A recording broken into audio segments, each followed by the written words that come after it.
What's going on, guys? Welcome to the Against All Odds podcast. We're a little bit out of sync because we haven't done this in 2 weeks now, but... I'm in sync. I don't know what you're talking about. Okay. All right. It's going to be a competition now. Roll intro. So the reason we've been away from the podcast is because we had a pretty nice trip down to Hawaii at Maui, and like the Four Seasons of Maui, which was awesome. What'd you think? How many times have you been down to Maui? I've been to Maui 3 times and Kauai once. Maui 3 times, Kauai once. This was the 3rd time. It's weird. I've been to Maui like 6 times. Yeah, we were talking about this. His family really likes, to feel comfortable and to just know what they like and just keep doing it, And my family's kind of more like, okay, we've already done this. Let's do something new now. So his family has been going to the same resort on the same island. How many years in a row? We've switched the resorts a little bit. Okay, but they're next door to each other. We've gone to like one in Kanapali, one in like Kihei, and then 2 at Grand Wailea, and then 1 at the West End, and then 2 at Four Seasons. So you've gone like 6 or 7 times? Yeah. So it's just funny. It's just differences, And I grew up one way, he grew up the other way. So, but I personally, like for myself, like compared to my family, I was the reason why we went to like, I even was like 13 or 14. Like we've been to Hawaii. Like let's go to Mexico. Yeah, you're more like on my side, I think, with that. But I'm like, I always think there's 2 types of vacations. I think there's the vacation where you go and sightsee, you have activities, you're booked, and it's almost not even a vacation because it's a little bit more stressful because you're going around, you're doing a whole bunch of stuff, And then there's the vacation where you go to what's comfortable, you know where to go, you're at ease, and it's just about I think relaxing. it depends on your definition of vacation, though. That's why I said there's 2. Well, yeah, but you're saying like there's stressful vacations, but some people, exploring isn't stressful to them. Exploring is what makes them. You don't think those vacations are a little bit more stressful than the vacation? I don't think it's stress. I think it's just excitement. How much stress? We're allowed to have different opinions. No, I know we are, but I'm just saying, like in terms of stress, you don't think that when we went over to Europe, that there was a little bit more. It was a little bit more hectic. It wasn't as relaxing. I enjoy that. I'm not saying you didn't enjoy it. You can enjoy it. I wouldn't call it stress because I enjoy it. Well, I enjoy soccer, but it's a ton of stress. I don't think it's stressful. Okay, what about when we missed our flight going to Czech Republic? That's different. That's missing your flight. That has nothing to do what type of vacation it is. If you miss your flight anywhere, that's stressful. Yeah, I don't know. I see in my mind, I think of it like those vacations where it's like you're going around, you're traveling, you're going to a bunch of new cities, you're doing stuff that you've never done before in countries that speak different languages. It's less of a relaxing, chill vacation. I'm not saying it's not fun. I love it. I absolutely love those trips. I honestly think I get more stressed when I'm not doing anything. Okay, yeah, that's fine. Fair enough.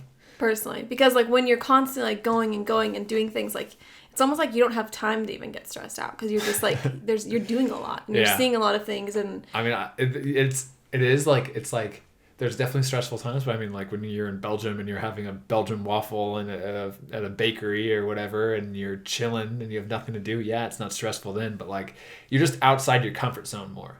Yeah, I just think that it's weird because we're just different. Like to me, that's the point of a vacation. Because like I can relax at my house, I can relax in my bed, or I can do a staycation somewhere in San Diego and not spend money to not do anything. Yeah, that's the part that kind of blows my mind. But I'm grateful that I got to do it. Obviously, like that was incredible. Expensive. It was expensive. Yeah, vacation. I mean it's an expensive, incredible, like completely relaxing vacation, and I'm grateful to go. It shows you, which kind of type of vacation you prefer and which ones you would feel comfortable spending money on. You know? Exactly. It's what you want to spend money on. And I think like for that, like my parents wanted to spend a lot of money because it was like, we even said, like how many times is it going to be later on in life that like you and me, my sister and his girlfriend, my sister and her boyfriend, my brother and his girlfriend, and my parents will all be at one place. Yeah, so there were like 4 of us couples there, and we were all in the same place at the same time, the same country. Like, that's never, ever happened. I've never even had dinner with all of them together. Yeah, that was the first time we've all been together. Yeah. And like it was crazy for me because like usually I'm the problem. Like usually I'm over in New Zealand or Germany or I'm over in St. Louis or whatever. So it was cool to finally be like an off season. I can go back and do that. So I'm really thankful about that. But yeah, I mean, in terms of vacation, like if I were to spend the money or we were to spend the money or do something, like yeah, in the future when you want to bring in your family or whatever, that'd be really fun to do. But yeah, right now I'm all about like, I want to see something new. I want to go someplace. It's like even people ask me like, when am I going to go back to England and do another like meetup? Well, if I had I would only go to England if like there was something set up for me to go, like a reason to go back. But as vacation goes, I'd rather go to Ireland. I'd rather go to Scotland. I'd rather go to places I haven't been before. I could see going back to the same place as long as I'm doing something different. Because like even though I lived in England, I studied abroad there, there's hundreds of places and cities and things that I still want to see that I didn't get to see. Yeah. You know what I mean? Yeah. And like we've been to France, but I'd love to go back and see other parts of France. Yeah. So I do think that going back to the same city for me at this point in my life, because I am tight on cash, like I'm not going to just keep going back to the same place, but it's nice that your parents have that luxury and that your family has that luxury, to do that. Yeah. Like it's very fortunate. Where would be the next place that you want to go? Like if let's say you had $10,000 right now, and you have to blow it on vacation with you to take you. Yeah. Oh man. Anywhere in the world. Like someone just says, "I'll pay for the trip. We're a week-long trip wherever you want to go." Honestly, I would want to go to France. 100%. Been to France. I know, but I haven't done that much. Like what? Like south of France or something? Just all over. Like Paris? I've been to the very south and I've been to Paris, and I want to I love to see the countryside. I want to just get a car, drive around, like go. There's cute little like farmers markets and villages, and you can see castles and everything. Like I'm just obsessed with their culture and their food and just the landscape, everything. And I would honestly, like right now, I would 100% go back to England, like right now. I'm obsessed with England. 100%. I'm obsessed. I like to only watch like British documentaries, British shows. Yeah. I like reading books that are set anywhere in Europe, but mostly England. Like, I'm obsessed. I don't know what it is. I think it's so cool that they have, they're similar to us, but they just have more history. Yeah. And I'm jealous of that. Like, I think that's just something. We got history. San Diego's got history. Yeah, but even watching like Great British Bake Off, they're like, yeah, I'm using my great-great-great-grandma's recipe for this, Chelsea bun, that she made in the 1600s. It's like, there's a lot more, yeah. Yeah. England has got way more history than any part of America. I don't know. I'm obsessed too with like, they're just like their country strolls and their like rolling hills of green. Even in France they have that too, but it's just like I see people's like Insta stories. I follow so many YouTubers from England and from all over Europe and Ireland and everything. And like when they walk their dog, they're walking through rolling hills of green with sheep. And like when I walk my dog, I'm on like the neighborhood road, and it's just not. I guarantee though, like all of them are like, oh my God, like right now, especially, I guarantee they're like, when they're walking it and it's 40 degrees out, they're like, oh my God, what I would kill to be in San Diego in sunshine with a beach right now. I know, but the thing is like, that's a different kind of beauty that we don't have. Yeah, exactly. Like I was talking to Sam about that, and the 10, whatever his name is. The 10 Academy, yeah. The 10 Academy, he has like a soccer channel thing, Instagram. And I was just talking to him like, don't you miss the green? Because he's from England. I'm like, don't you miss that? Because he's in Irvine now. Like, Southern California has nothing green. It's brown. Yeah. Everything green is human planted, human made. Like, it's not natural at all. It's just, we're not allowed to have grass. I can't water my front yard. Like, it's bad. And I'm like, don't you miss the green? And like, just the beautiful, like, nature? And he's like, yeah, honestly, like, he even said, he's like, I didn't appreciate it when I had it, but now that it's gone. And that's what it is. Like, now that I've seen what it's like I know what these neighborhoods and these rolling hills and these beautiful countrysides are like. I'm like, what the hell, San Diego? Like, honestly, though, like, people are different. Like, people like different things. Yeah. Some people see San Diego and they're like, that's the best place on earth. But honestly, to me, I don't 100% believe that. I don't. Because there's certain things that make people happy. And for me, green and nature and just having that scenery makes me happy. And I don't have that here. We're going to run into a problem then. Because what makes me happy is warmth. I know we're going to have a problem. But it's just, like, I think that it's important to realize that there's not just one standard for perfect location. If there was, then everybody would live in the same Exactly. spot. Like, people like different things. You know what I mean? And I'm sure the people in England, like, hate the rain. Because they complain about it all the time. And they hate the weather. And it's so cold and shitty. But they love everything else that it has to offer. Otherwise, they wouldn't live there. Yeah. You know? Well, not always, like, why would it? Well, yeah, not always. Some people have to, but you know what I'm saying. Because it is harder than you think to get a visa to live somewhere else. Yeah, I mean, that's another thing on this topic, is that I want to be close to my family because my mom doesn't have anybody else in her family. Like, we are it completely. Like, we're it for her, you know? Mm-hmm. And she even said, she's like, when you have kids, when you have a family, like, I just hope that, you know, you live close to us so that we can all, like, have dinner together and breakfast on Sundays. Like, I want that so bad, but at the same time, what makes me happy is not necessarily in San Diego. You know? Mm-hmm. Like, I'm happy here, but it's like, okay, you only live once. YOLO. And, like, if there's something that truly, truly makes you happy, and, like, there's a certain country or city or culture or environment that makes you happy and, like, you dream about it every day, mm-hmm. like, what do you choose, you know? It's like, do you live close to your family? Well, what if, like, why can't you vacation there for 2-3 months? But that's what I'm saying, though. Like, if that's what 100% makes you happy, and that's where you would want to live above all else, do you do it or do you not do it? Like, yeah, well, you know? I mean, like, it's a good question. I would say it's a good living question. in England with those, that would not make me happy. I would say. Oh, I know, we're different people. But, like for you, like, you wouldn't mind living in San Diego even though your whole family's in Portland. Yeah, it's not really long distance, though. I mean, that's a 2 hour I know, but you can't, like, just drop in for breakfast, yeah. you know? Yeah. Like, you wouldn't mind being that far away from your family? No, I think that's the perfect distance. Yeah. See, I'm just so jealous of, like, those families that are, like, so big and, like, they can literally just stop into their brother's house or their sister's house and just drop by and, you know, just say hi or... Yeah. You know? Or, like, just go to dinner with them or something. Like, I feel like you always, like, dream of having that, you know? And especially when you have kids, like, you know, like, you want to go to grandma's house today? You know? It's not like, let's fly to grandma. Like... Yeah. I don't know. I've had the luxury of having family pretty close in proximity my whole life, but mm-hmm. I don't know. It's a huge thing that I'm conflicted about. Do I move to England? Do I not move to England? Honestly, I am so jealous of those people. The problem, like, that you'll see, too, is, like, the same thing about playing pro over in England. Like, everybody's like, you should come over to England and play. There's so many teams, blah, blah, blah, blah, blah, blah, blah, blah.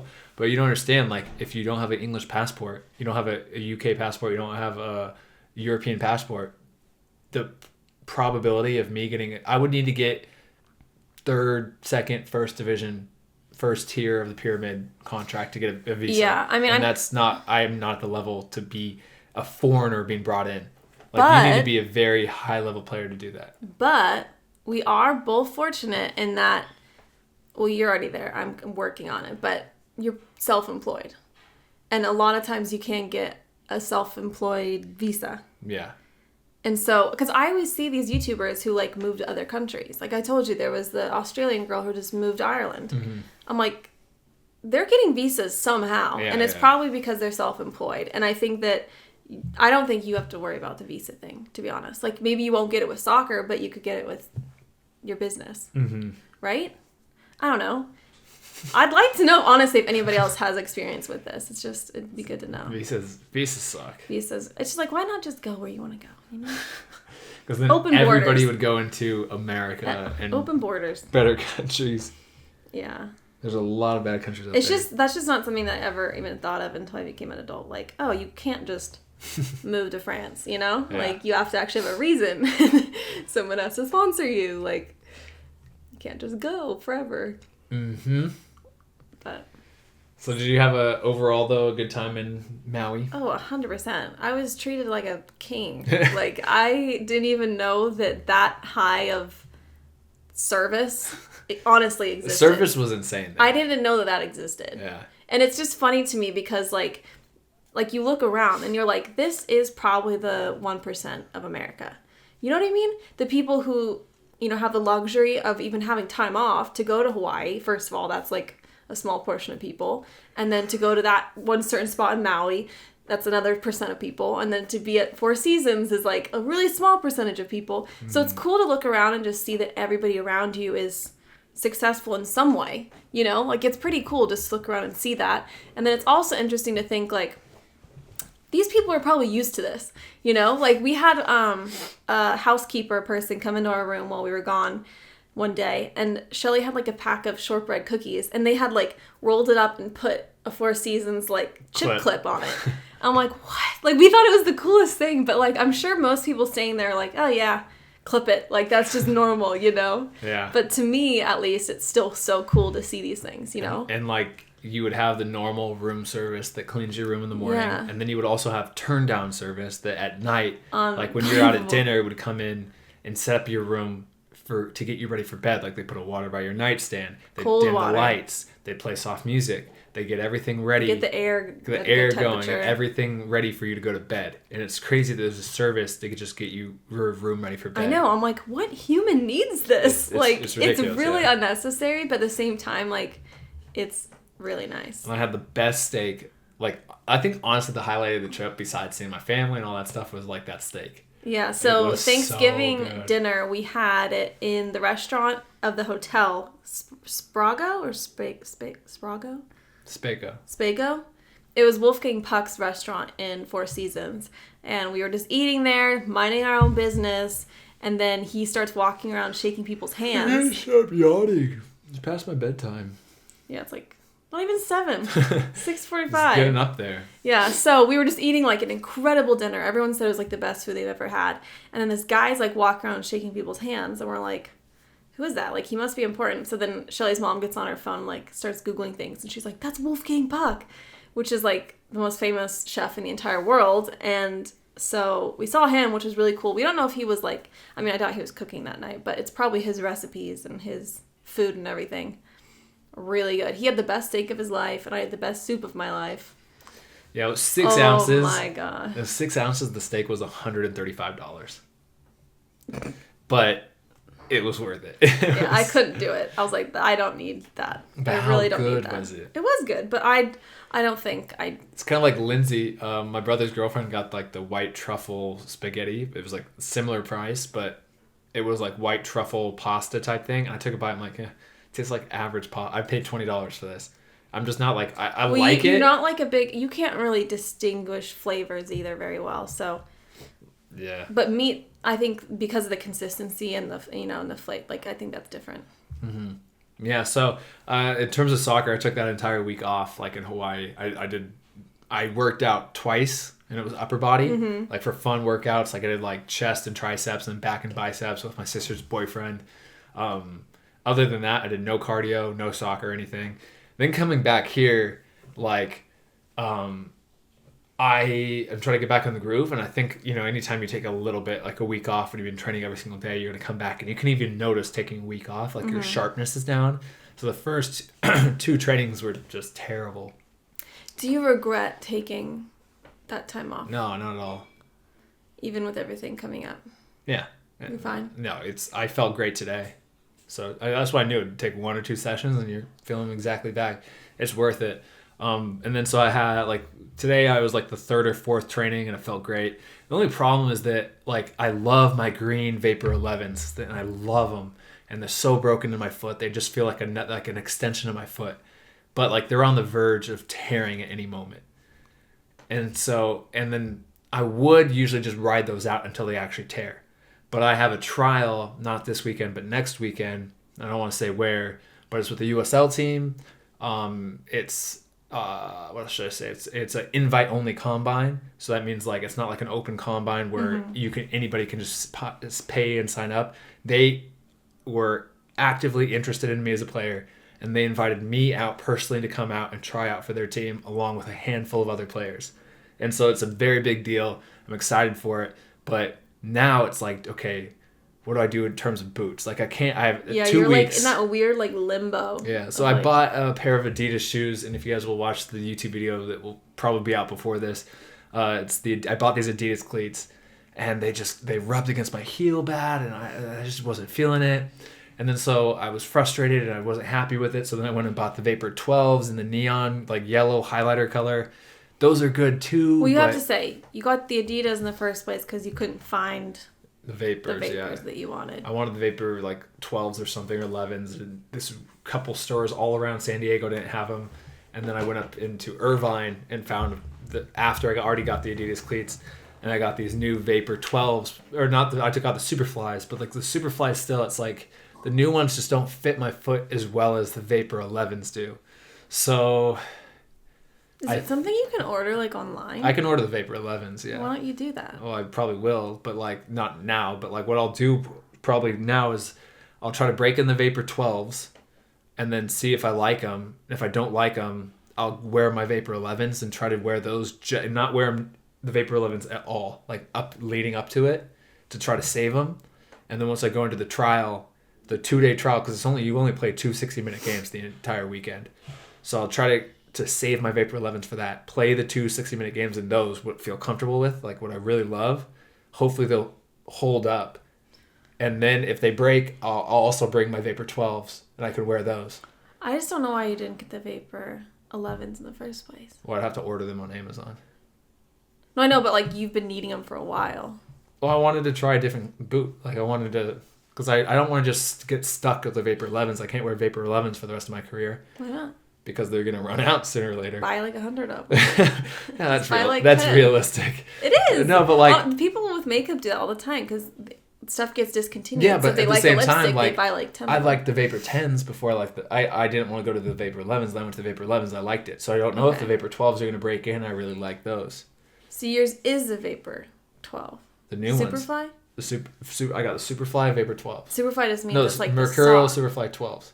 So it's not Superfly is the more expensive one with the sock. Vapors are the low cut version. Okay, I'm learning all of this. But so like that's my dilemma, and like this terrible switching time is coming right at the tryout. So yeah, I already have a little bit blister on my heel from the Adidas cleats.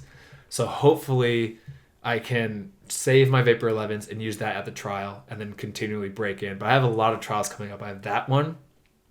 I'm still talking to Tulsa, but there's no like trials coming up for them. But we'll see what happens at Tulsa. And then another team in the USL League One, which is going to be the third tier of professional soccer in the U.S., they invited me out for another team there, invited me out for a trial in January. And then I also have like the Ottawa Combine that I'm going to travel to, not a trial or anything, but that's just like the Ottawa OPSM trial. Not trial, Combine that I'm not going to be going to, but more just like the face there for college kids and stuff. You are going to it. Yeah. You just said I'm not going to it. I'm not going to play in it. And then I am also going back to Portland. So this weekend's free, like nothing. Next weekend, I'll be with the USL trial, the invite-only trial. Come back. A week will go by. I'll fly back to Portland. I'll be over in Portland for a week or whatever. Come back here. Be here for like a week or whatever. Go to Ottawa for the OPSM Combine. And I might go to Portland. Yeah. And then come back here. And then I'll have in another week. Then I'll go out to the next trial that I have. Come back. And then in the next weekend, I think, is Ramon's wedding. So It's going to be a crazy, like, 5 weeks. Wait, did he tell you which weekend it is? I think it's the January 20th. I think it's like a Tuesday. That's my dad's birthday. Is it? Good day. Big to good day. Yeah, so that's the plan that's going on. It's really confusing, but I'll just... again, I won't share anything about even the teams, even afterwards, unless it works out. Then I'll share it. But I just, with this kind of stuff, I don't want to have any publicity, negative, positive, anything to the club, because I'm bigger now than I used to be. So I'm just going to keep it completely anonymous. I'll videotape it, but I'm not going to show the city, where I'm at, anything, and just kind of talk about how it's going there. But yeah, that's the plan. So got a lot of work ahead of you. Yeah. But yeah, so I mean, this is, and people talk all the time about these like combines, like invite only combines, or like the open trial. Like I get so many kids and people throwing out the open trial stuff to me. Like there's open trials for every single USL team all the time, but it's only, I think, especially for my stage of my career, when teams, I have a pretty good resume now, I think it's only worth it to go to those open, free the open combines where anybody can go to. If a coach is specifically saying, hey, we want to see you in person, we'll waive the fee, we're really interested in you, come to this open combine so we can get a look at you. If they say that, then I think it's worth it. But to go in blind like that at my stage of my career, I don't think it's 100% worth it. Do you think that as a last resort it would be? Last resort, yeah. But like for this right now. Like if you had nothing. If you had nothing. If you had no leads, would you be going to open? Yeah. But like the number of leads I have now, I'm not going to be pushing it because you never know. Those things are kind of dangerous sometimes with some of the guys out there. Yeah. So I'm going to stick to these 2 trials that I have, and we'll see what anything else pops up. Good. Thanks, Mimi. Also, on an unrelated note, I do like this tea. What is it? It's the gingerbread one. You said you didn't like it. Oh, ugh. I like it. It's too much for me. You said it wasn't enough last time. No, I didn't. I said, you didn't listen at all to what I said. I said it tasted way too much like gingerbread. I don't think it does. Taste it. A little sip. You don't chug tea. I think it's good. It's cozy. You like it. I don't. I can see it in your face. No, it's not very good. Well, whatever. Whatever. More for me. So, and you're going to come up. I'm going to take you to Seattle here soon, too. Yes. I've been wanting to go to Seattle my whole life. Whole life? Yes, my whole life. And he's never taken me. I've gone to Portland like 10 times. Because it's a 4-hour drive. 2-hour drive. Where are you? And 2 hours back, isn't it? No, it's 4 hours there and 4 hours back. You said like 3 last time, and I also heard 2 one time. It's like three and a half with no traffic. I'm going to Google But usually it takes about 4 hours to get there. How long is it You're telling me how long it takes to get from Portland to Seattle? Yeah. Nah. I don't think you go very often. I don't. 2 hours and 53 minutes. That's not right. Well, no, that's... Driving. You know how much traffic is in Seattle? Well, we would leave at a good time. I've never never made it there under 3 hours. From Portland to Seattle. I've never made it under 3 hours. Well, you probably leave at bad times. Probably. Anyways, he said that if I came up to Portland this winter... Is that winter? When does winter start? San Diego problems. I don't know. That he would take me to Seattle. And the coast. Or just Seattle? No, one or the other. That's way too much driving for me. Seattle. Seattle. I'll do Seattle. Seattle's sick. I love Seattle. I really want to go. But not in January or December. It's not. I think there'll be less traffic if... Because I was going to say that we should go up after Christmas so that you can be alone with your family for Christmas. I'll be with mine, and then we'll go after. And there's probably less traffic. Yeah, probably. That's my plan. Get some Starbucks. Yeah, I got to book those tickets, too, to go back to Portland. You have a lot of booking. I've booked my tickets to go to the trial coming up already, and the hotel. You found a room? I got a room. I haven't booked my Portland tickets. I think the tickets to Ottawa are booked. I'm not sure yet about that. And then I have to book my tickets as well to the other trial if this trial doesn't go as planned. So you're only going to go if you don't hear anything? Of course, yeah. I mean, how soon after a combine trial, would you hear? It could be a day. It could be a month. It could be you never hear back from him. Okay, love it. Yeah, it's just like, when are you gonna hear back from this? Don't know. When are you gonna hear back from Tulsa? Don't know. Like Armando is trying to hear back from San Antonio, and I'm like, what have you heard? Nothing. All right, cool. And you really only fully understand it if you've really been in that, or you've been around that a lot. I've been around it. That's what I'm saying. Now you understand it. You're getting to understand it. You're getting to understand too about how all these opportunities. I understand it, but then you also said the other day that right away they'll tell your agent something or something like that. When? A couple days ago. I don't remember saying that. It stopped recording. You just make up stuff. No, I don't. You actually said that. Did I? Yeah, and then you just make me look like an idiot. I don't remember saying that at all. You did. I mean, if the coach likes me, he'll probably say something. That's what you said. But there's no time. He won't be like, oh, within 24 hours or whatever. Anyways. So, what's your plan? Besides the traveling. Not tonight. I'm going to go to bed. Get cozy. What are you doing tomorrow? Swap meet. What's a swap meet? Explain to everybody. Is this your first swap meet? Yeah. Really? Yeah. Yeah, his family's not as thrifty as mine is, I don't think. I don't think I've never seen my mom or my dad go to a thrift store, swap meet, Sunday market. I took you to your first garage sale, but they were bad. Those are bad garage sales. Yeah. Yeah, my family loves that stuff. Honestly, I think we like it so much because we like to find... I told you, it's like finding the diamond in the rough. It's almost like...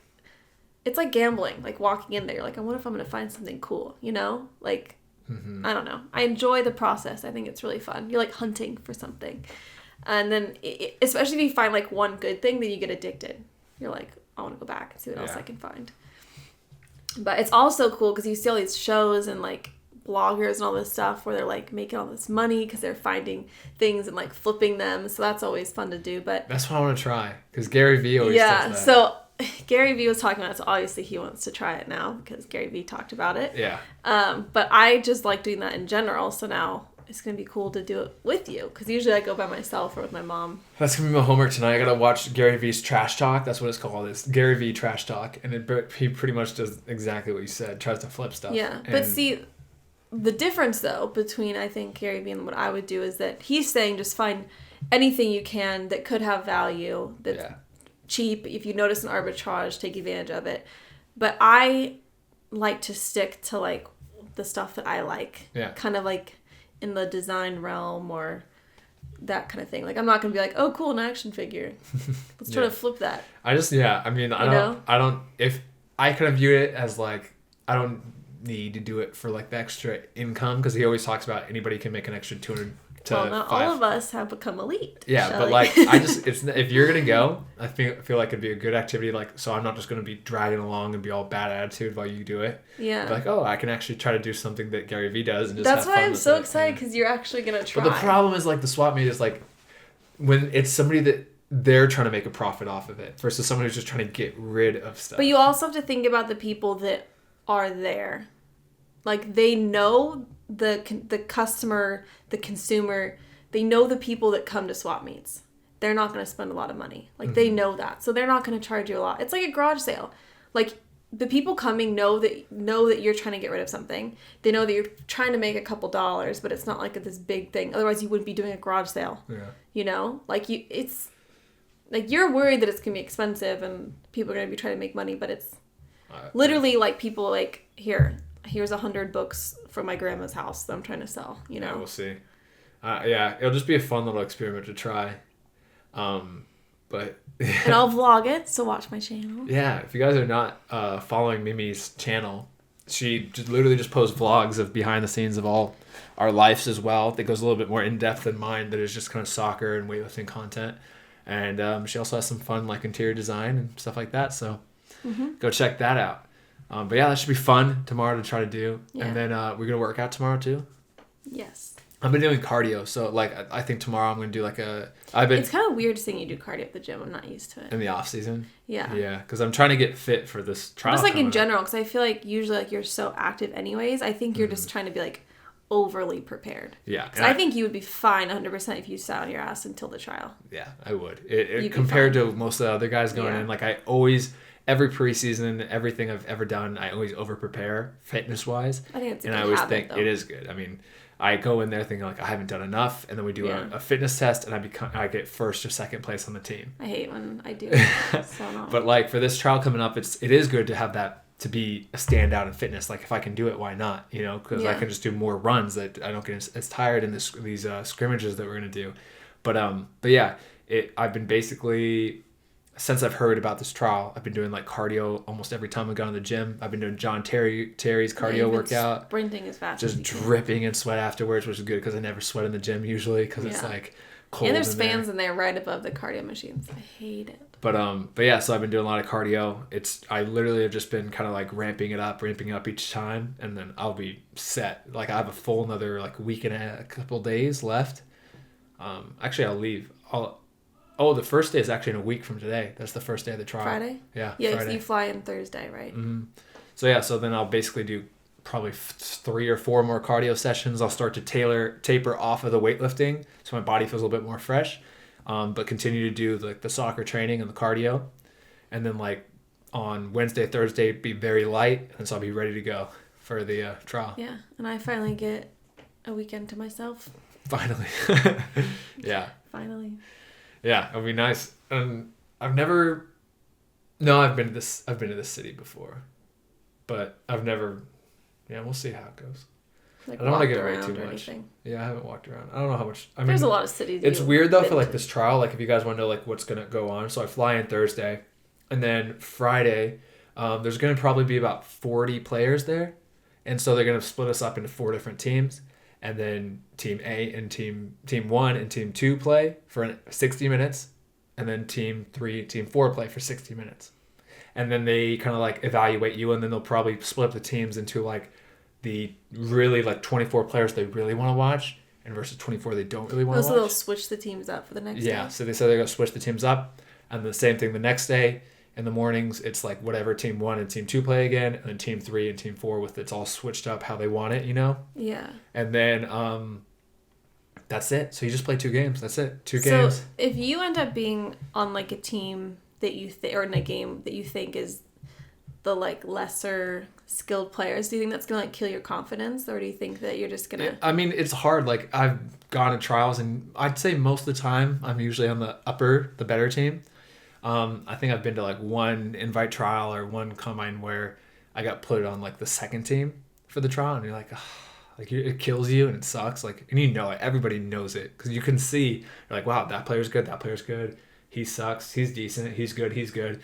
And then once you see all the good players are on one team or like in that championship game, and you're kind of like not playing, and you're just looking around at your team, and you're like, oh great, kind of like with the scrubs, it sucks, but you can't do anything about it. But do you think it could ever just be a case of like them not getting to watch you that much?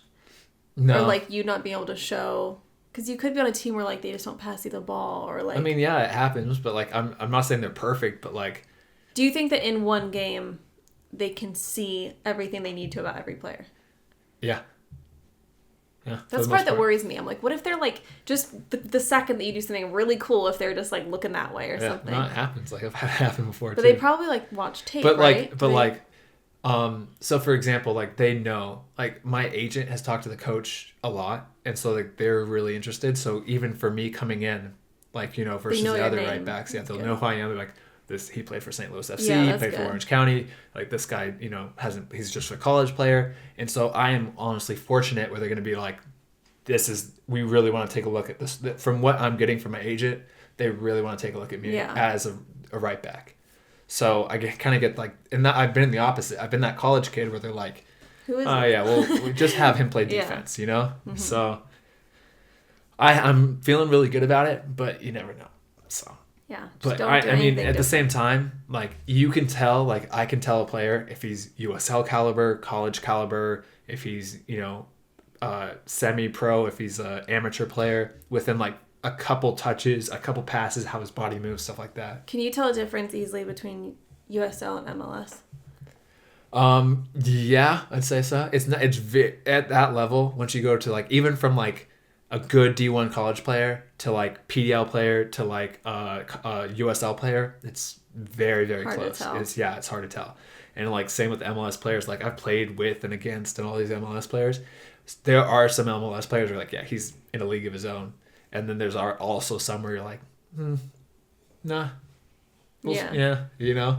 So it's close. And as you get higher and higher up, that difference is so slim. Like the difference between, a U15 player and a U16 player is great. The difference between a club player and development academy is usually pretty big. Development academy player and like a D1 college player, pretty big.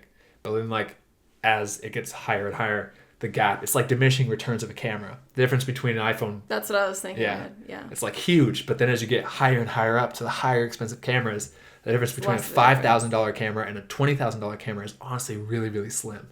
But there is a difference. Yeah. Yeah, that's a good analogy about the differences. Anything else that you want to wrap up with this podcast? Nope. Okay. Well, let's end it here. Said it all. You think you got it all off your chest? Yeah. So this was a very like casual podcast. I kind of like mixing it up. I like doing like the Q&A type stuff. Where other people ask us questions. I like having podcasts where it's more about soccer. I have like podcasts where it's less about soccer. I like podcasts where it's like this, where we just literally talk about whatever, kind of catch people up. So everything, you know, every new podcast is different because I get bored. I get so bored of doing the same stuff. Like if I had to sit down every single day and answer questions about how to improve your weak foot and how to do this, I'd blow my brains out. Yeah, let us know which is your favorite type too. Yeah. That'd be interesting. Yeah. But these casual podcasts where you just sit down and talk is always, it's just a conversation, man. You're just hanging out with us. Okay, he's going to keep rambling, so I'm going to end Anyway, back when I was a kid. Thanks for watching. If you're on YouTube, like the video, subscribe. We looked up our demographic. Most people listen to us on Apple Podcast app. Like 65%. I didn't even know that existed. Where do you listen to your podcasts? On Spotify. Oh, okay. But I don't have Spotify anymore. We're on Spotify now, right? I think so. Cool. I just can't check because I don't have Spotify anymore. Oh, God. All right. Well, we'll catch you on the next podcast next weekend. We'll have to plan ahead while I go out of town. Oh, yeah. Good point. But yeah, this was the Against All Odds podcast. Thanks for tuning in. Thanks for listening. Episode 6. I have no idea episode 6. Episode we're on. Because I do all the thumbnails and stuff. All right. We'll catch you on the next one. Peace. Nice. Mimi. Thanks. I think you did really good.